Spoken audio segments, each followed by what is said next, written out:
October 24th, 1942. The Lunga Ridge, Guadalcanal. Darkness here isn't just an absence of light, it's a physical presence, a thick, wet blanket woven from humidity and the smell of rot, pressing down on the men of the 1st Battalion, 7th Marines. For weeks, this sliver of volcanic rock and suffocating jungle has been the fulcrum of the war in the Pacific. Below them lies the prize, a muddy, makeshift airstrip called Henderson Field. As long as American planes can fly from it, the Japanese campaign to retake the island is doomed. If it falls, the entire Allied position in the Solomon Islands could collapse. Tonight, the jungle is too quiet. The usual symphony of unseen creatures has fallen silent, replaced by a low, humming tension you can feel in the fillings of your teeth. The air, heavy with the scent of damp earth and cordite, refuses to move. Gunnery Sergeant John Basilone feels it. At 30 years old, Manila John is an old man in this company of teenagers and farm boys. He's a career Marine, a professional who understands the grim mathematics of his trade. He moves down the line of his machine gun section with a practiced economy of motion, his boots making a sucking sound in the black mud. He doesn't speak in reassurances or platitudes, he speaks in the language of work. "Keep that water can full, Phillips," he says in a low voice, his hand resting for a moment on the brass jacket of a Browning M1917 machine gun. "She's gonna get thirsty."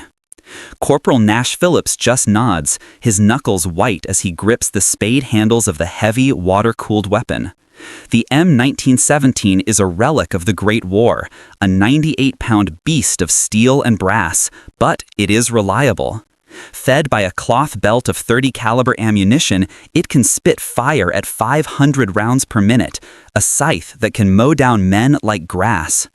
Basilone's 2 gun crews are the linchpins of this small sector of the perimeter. Everything depends on them.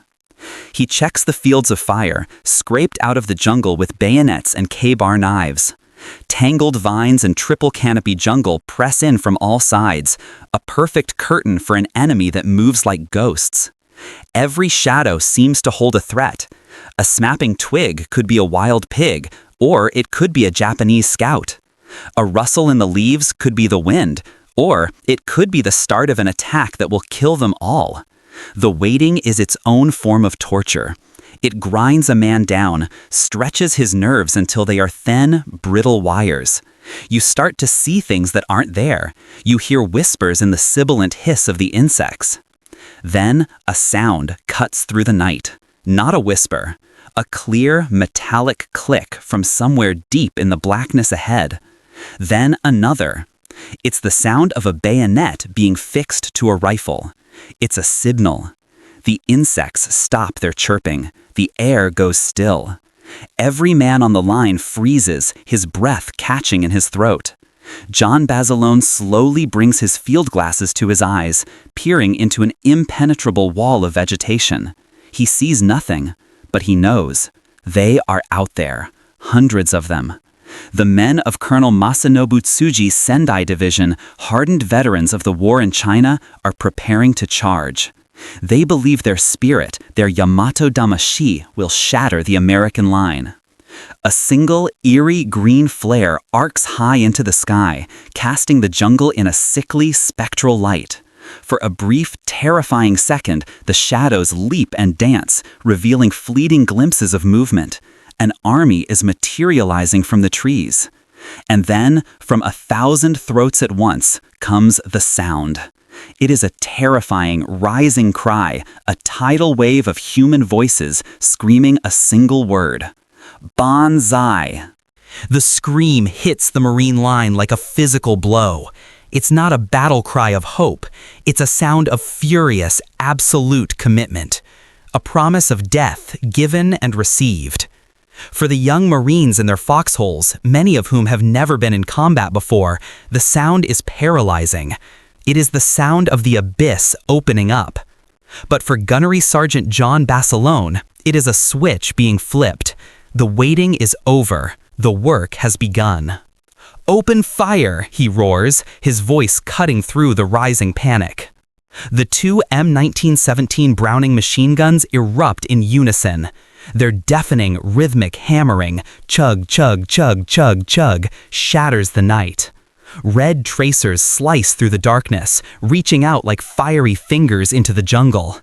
The effect is instantaneous and horrific. The first wave of Japanese soldiers, emerging from the tree line in a dead run, bayonets gleaming under the pale moonlight, slams into a wall of lead. Bodies are thrown backward, twisted into grotesque shapes. The charge doesn't slow. It's not a tactical advance, it's a human flood. For every soldier that falls, two more seem to take his place, leaping over the bodies of their comrades, their screams never wavering. Basilone moves between his two gun pits, designated Gun 3 and Gun 4.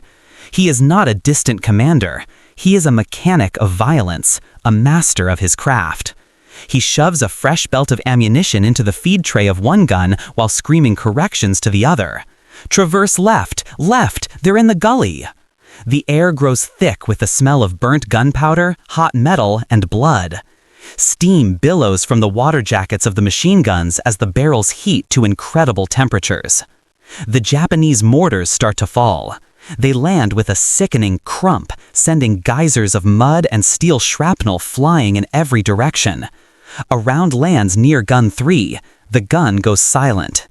Basilone crawls through the churning mud toward the pit. Two of his men are down, wounded and screaming.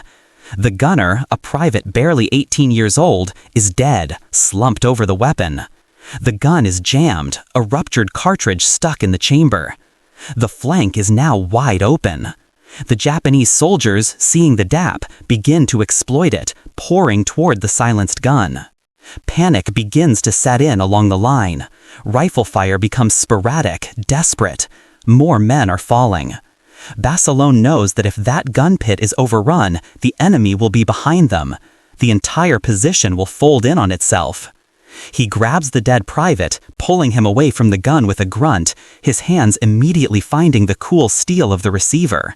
He needs to clear the stoppage. But he needs more ammunition. The runner he sent for more belts hasn't returned. He scans the darkness and sees why. The boy's body lies 20 yards back, a dark shape in the mud. The main ammo line has been cut off by the intensity of the assault. Gun 4 is still firing, but its rate of fire is slowing.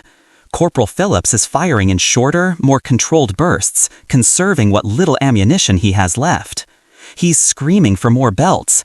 They are being consumed by the firefight, swallowed by the insatiable appetite of the guns. Without ammunition, these positions are just holes in the ground, graves waiting to be filled. They have maybe 2 minutes of firing left. The Japanese are getting closer. You can see their faces now in the muzzle flashes, contorted masks of fury. They are just yards away. The math is simple and brutal.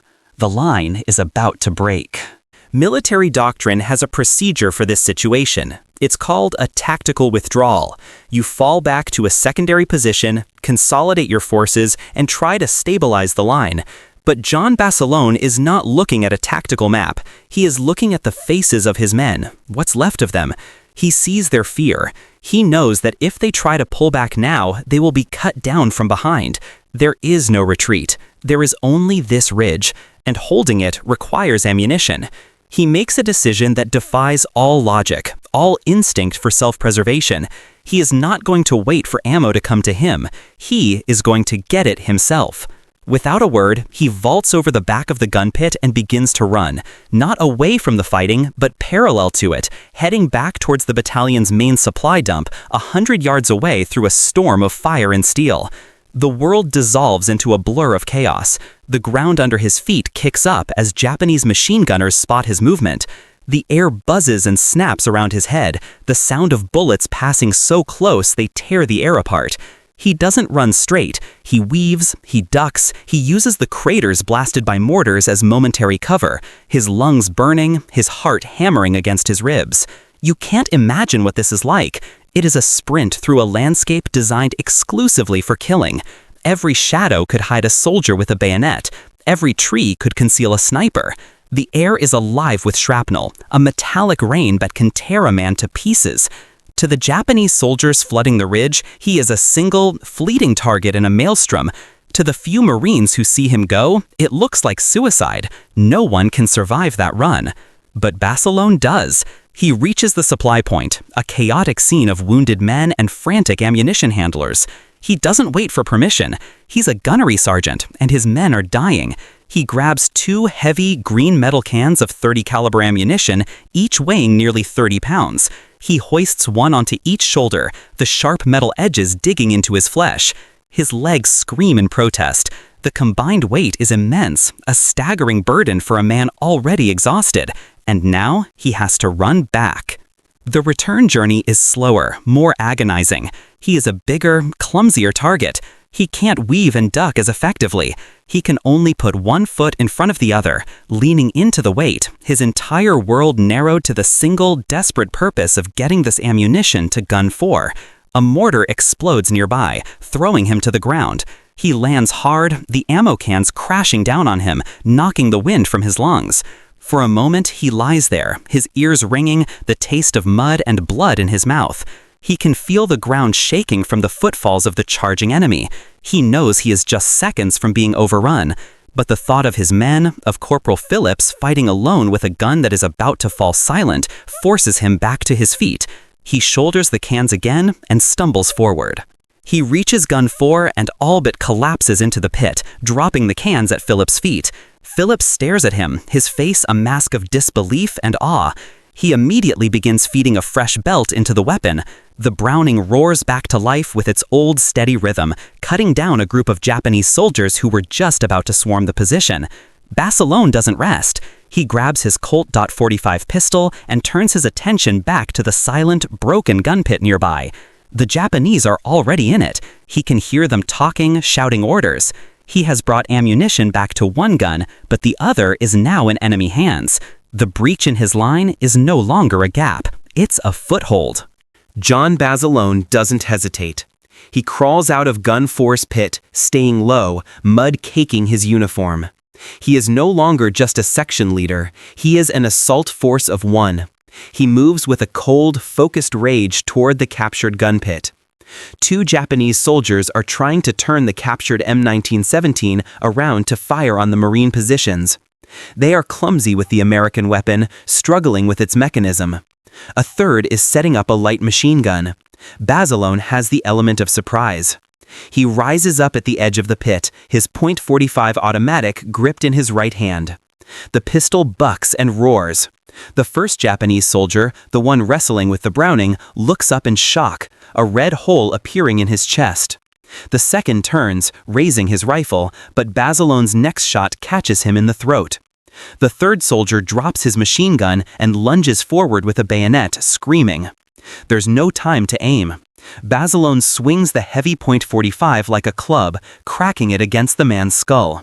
The soldier stumbles, and Basilone fires again, the muzzle flash momentarily illuminating the grim scene. The pit is silent again, save for the gurgling of the dying.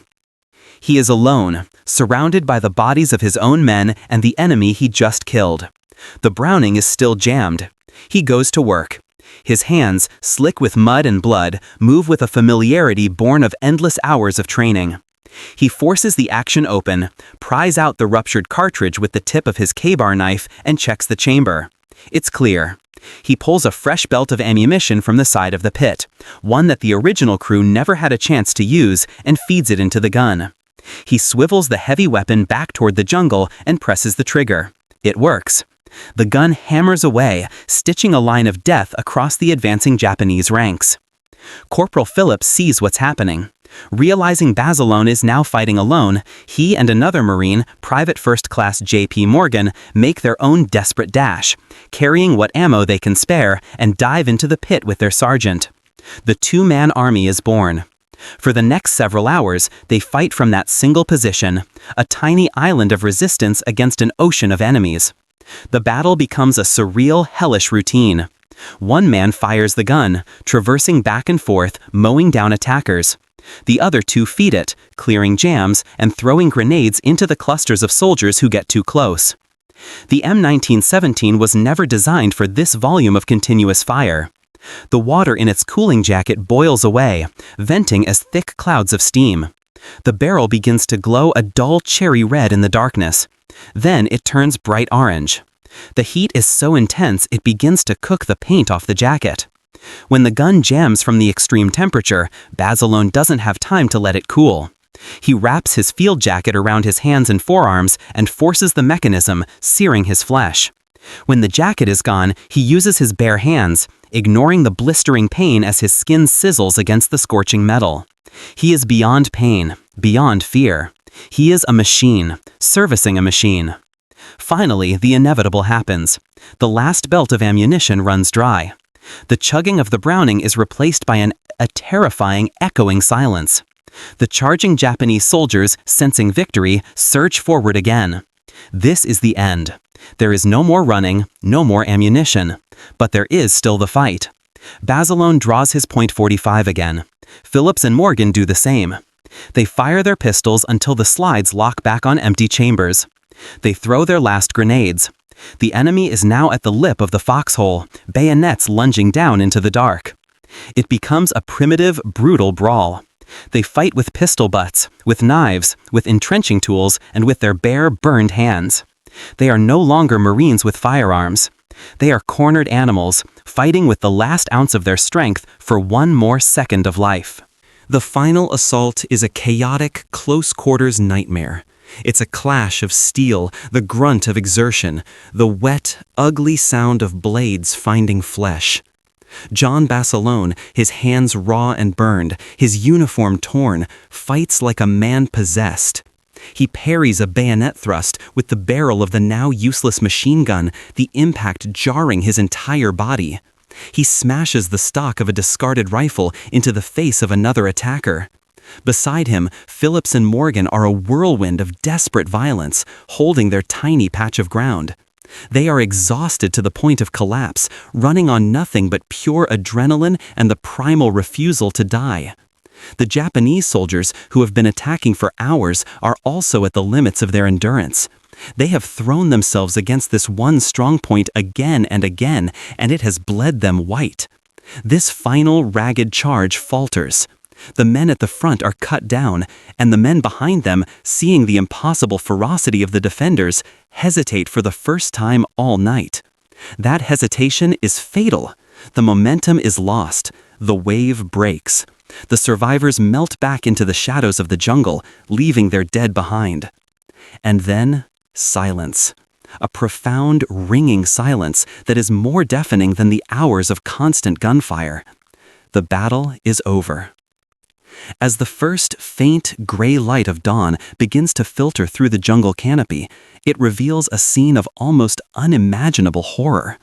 The ground in front of the machine gun pit is not just littered with bodies, it is piled with them. A gruesome wall of the dead, stacked 3 or 4 deep in some places, marks the high water mark of the Japanese assault. Mutilated corpses lie tangled in the barbed wire. The earth is black and churned, pockmarked with craters, reeking of cordite and death. Inside the pit, 3 figures slowly stir. They are caked in mud from head to toe, their faces streaked with gunpowder, their eyes hollow and vacant. Basilone, his hands a mess of angry, weeping burns, leans against the cooling frame of the machine gun that has been his partner all night. He looks at the carnage his work has wrought, not with pride, but with a deep, soul-crushing weariness. He has survived. He held the line. When the first American reinforcements creep forward at sunrise, they stop and stare, their weapons held at the ready, their faces etched with disbelief. They were expecting to find the position overrun, the defenders slaughtered. Instead, they find this charnel house. They find the heaps of Japanese dead, later estimated at over 90 in this sector alone, with the total assault force suffering hundreds of casualties. And in the middle of it all, they find Gunnery Sergeant John Basilone, Corporal Mash Phillips, and PFC J.P. Morgan. Alive. Battered, burned, and utterly exhausted. But alive. Basilone looks up at the fresh-faced lieutenant leading the relief party. He says nothing. There is nothing to say. His actions have spoken for him. He and his men did not just fight a defensive action. They held a critical section of the perimeter that, had it fallen, would have allowed the Japanese forces to sweep behind the main marine line and potentially seize Henderson Field. They did not just stop an attack, they broke the back of it. The math was simple. 2 guns and a handful of men cannot stop an army. But on this night, on this bloody ridge, John Basilone proved the math wrong. He was not a hero seeking glory. He was a sergeant who refused to let his men, his position, or his corps down. In the quiet dawn, amidst the silence of the dead, an American legend was born.